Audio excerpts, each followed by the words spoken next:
Hello दोस्तों, अनोद academy में आप सभी का स्वागत है। अनोद एकेडमी में दो शानदार सीरीज चल रही है, एक हिंदी साहित्य के इतिहास की सीरीज और दूसरी हिंदी व्याकरण की सीरीज। तो हिंदी व्याकरण की सीरीज में भाग 9 तक के वीडियो आ चुके हैं और हिंदी साहित्य के इतिहास की सीरीज में भाग 6 तक के वीडियो आ चुके हैं। और आज की क्लास में हम लोग नाथ साहित्य के बारे में अध्ययन करेंगे। इससे पहले हम देखते हैं कि पहले के 6 भागों में क्या क्या आ चुका है। तो भाग 1 में इतिहास लेखन की परंपरा गारसा दत्तासी से लेकर आधुनिक काल तक के विभिन्न इतिहास, हिंदी साहित्य के इतिहास लेखकों ने क्या प्रयास किया, उसको भाग 1 में बहुत ही अच्छी प्रकार समझाया गया। भाग 2 में काल विभाजन एवं नामकरण, विभिन्न विद्वानों द्वारा हिंदी साहित्य के इतिहास के काल विभाजन एवं नामकरण में क्या प्रयास किया गया है, उसका भाग 2 में अच्छा वीडियो है। भाग 3 में प्रथम कवि और प्रथम रचना पर आधारित वीडियो है। भाग 4 में बहुत ही शानदार वीडियो रासो साहित्य का, रासो साहित्य पर बनने वाले जितने भी प्रश्न हैं इस वीडियो पर आप आसानी से समझ सकते हैं। भाग 5 पर जैन साहित्य पर आधारित वीडियो है। जैन साहित्य को बहुत अच्छे सरल शब्दों में समझाया गया है और इस वीडियो में जैन साहित्य पर आधारित आने वाले सभी प्रश्न आपको सरलता के साथ समझ सकते हैं। भाग 6 में सिद्ध साहित्य का अध्ययन कराया गया है और आज की क्लास भाग 7 में नाथ साहित्य का हम लोग अध्ययन करेंगे। नाथ साहित्य का समय काल विभिन्न विद्वानों ने अलग अलग दिया है। हजारी प्रसाद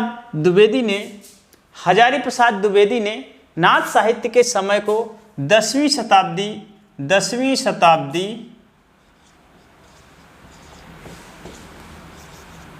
के पास माना है और रामचंद्र शुक्ल ने नाथ साहित्य का जो समय काल 13वीं शताब्दी माना है और राम कुमार वर्मा 9वीं शताब्दी से लेकर के 14वीं शताब्दी तक नाथों का काल माना गया है। वैसे सामान्य से तय देखें तो सिद्धों के बाद का जो समय है वो नाथों का काल आता है और जो सिद्ध साहित्य में जो बुराइयां थी, जो कमियां थी, उनको इन्होंने दूर करने का प्रयास किया गया। आइए देखते हैं कि नाथ साहित्य का विकास कैसे हुआ। आप सभी लोग जानते हो कि बौद्ध धर्म की 2 शाखाएं थी, हीनयान और महायान। तो महायान शाखा से ही वज्रयान शाखा का विकास होता है। वज्रयान शाखा में सिद्धि की बात की जाती थी, जादू टोने टुटके मंत्र तंत्र की बात की जाती थी। तो वज्रयानियों से ही एक सहजयान शाखा का विकास हुआ। सहजयान जो सहज साधना पर बल देते थे और यही सहजयानी ही जो है क्या कहते हैं, नाथ कहलाए। वज्रयानी सिद्ध कहलाते थे, तो उन्हीं से जो है सहजयान जो है क्या उत्पत्ति हुई और वो नाथ कहलाए। नाथों और सिद्धों में मूल अंतर ये है कि सिद्ध नारी को साधना के केंद्र में मानते थे, नारी को उपभोग के माध्यम से सिद्धि की प्राप्ति करना चाहते थे और वो जो पंचमकार की अवधारणा सिद्धों ने दी थी कि मांस मदिरा मैथुन, ऐसे 5 मकार उन्होंने बताए थे। इन 5 मकारों को और नारी के उपभोगवादी दृष्टिकोण को नाथों ने नकार दिया है और नाथों ने इनके विरोध स्वरूप नाथों का जन्म हुआ और नाथ शुद्ध अंतःकरण की शुद्धता पर बल देते थे, कठोर तप पर बल देते थे, हठ योग साधना पर बल देते थे। इस प्रकार जब हम भक्ति काल में जो निर्गुण साहित्य का जो विकास देखते हैं, उसकी पूर्व पीठिका का निर्माण नाथ साहित्य में दिखाई देता है। नाथ साहित्य की प्रमुख विशेषताएं, नाथ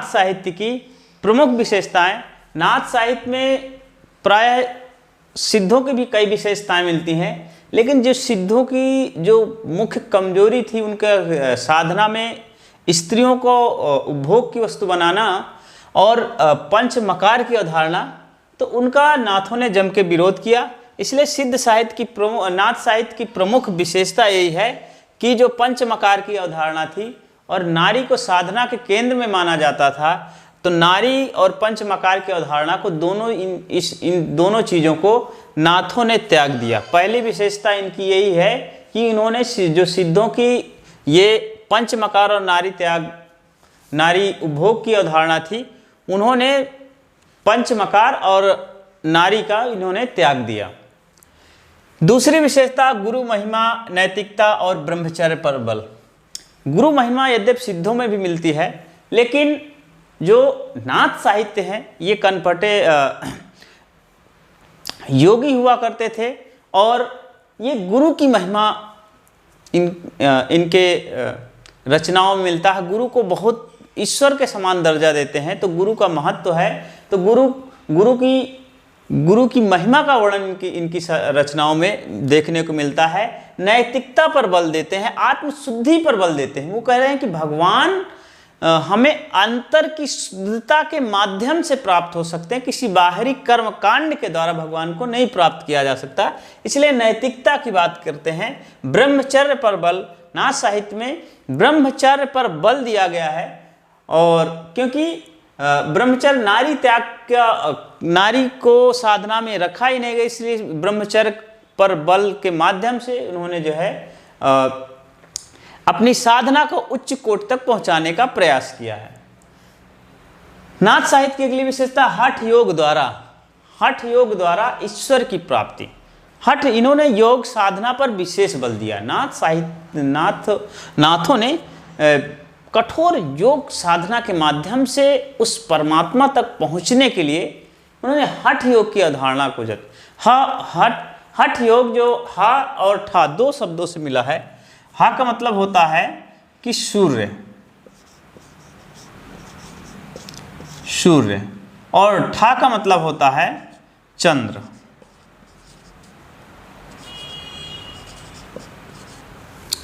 सूर्य नारी और चंद्र नारी जो है, सूर्य नारी और चंद्र नारी के माध्यम से इन्होंने जो है साधना को प्राप्त करने के बाद ईश्वर की बात करने मतलब अपनी श्वासों पर नियंत्रण करके, जो बाएं और दाहिने नाक के जो श्वास हैं उन पर जो है नियंत्रण करके जो है ईश्वर की प्राप्ति की अवधारणा पर बल दिया है। नाथ साहित्य की एक और विशेषता, ये एक ईश्वरवाद पर विश्वास रखते हैं।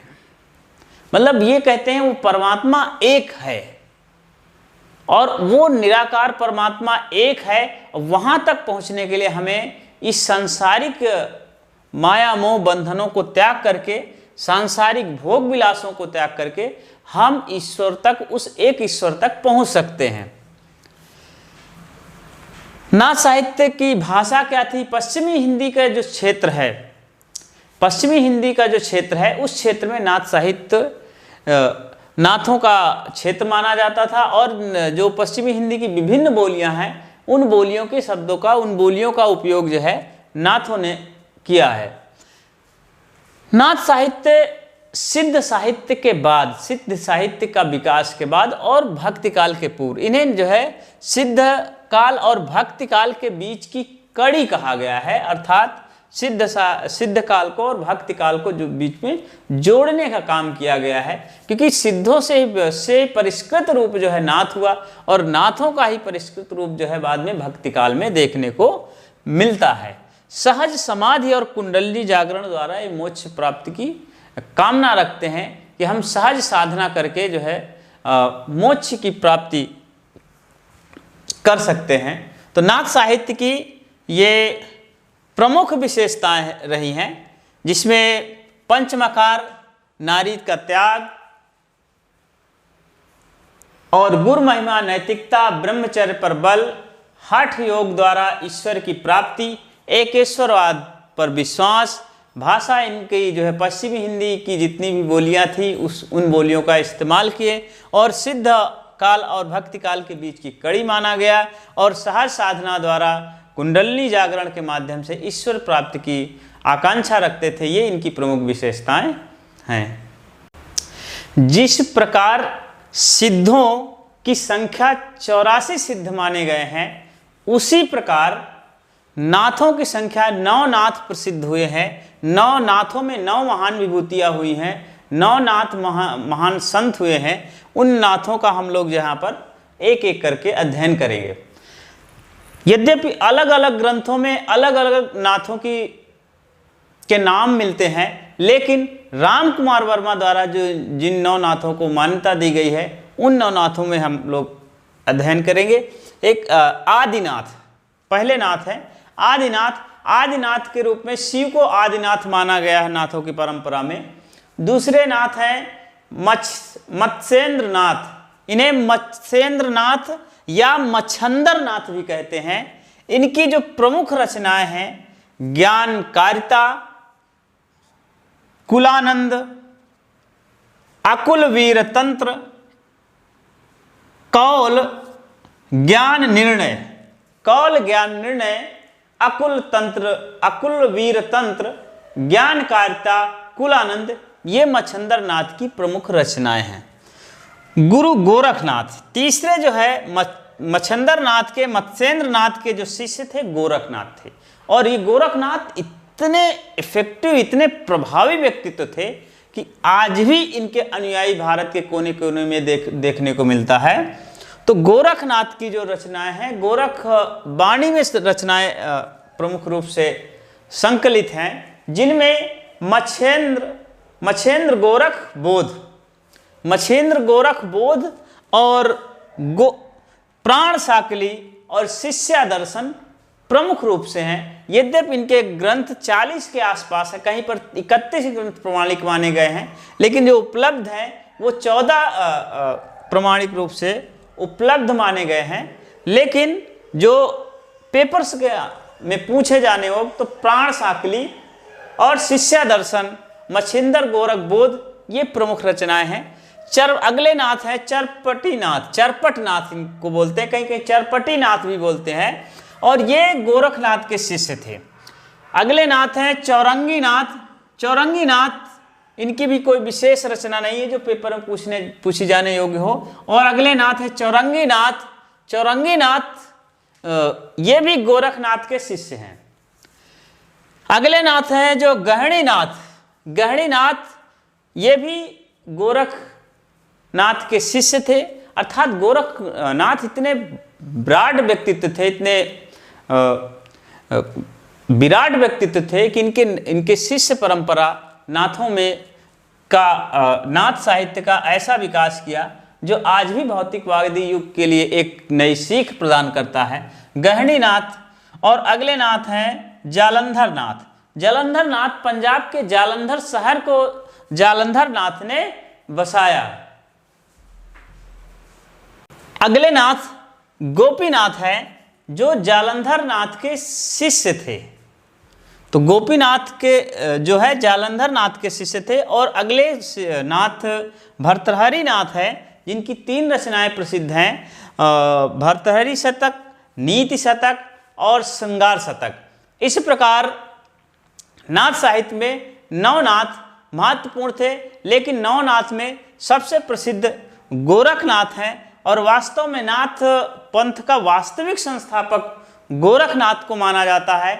आदिकाल हिंदी साहित्य के इतिहास में आदिकाल में जो हमने क्रमबद्ध आदिकाल का अध्ययन किया, जिसमें रासो साहित्य, जैन साहित्य, सिद्ध साहित्य और आज नाथ साहित्य का हमने अच्छी प्रकार अध्ययन किया।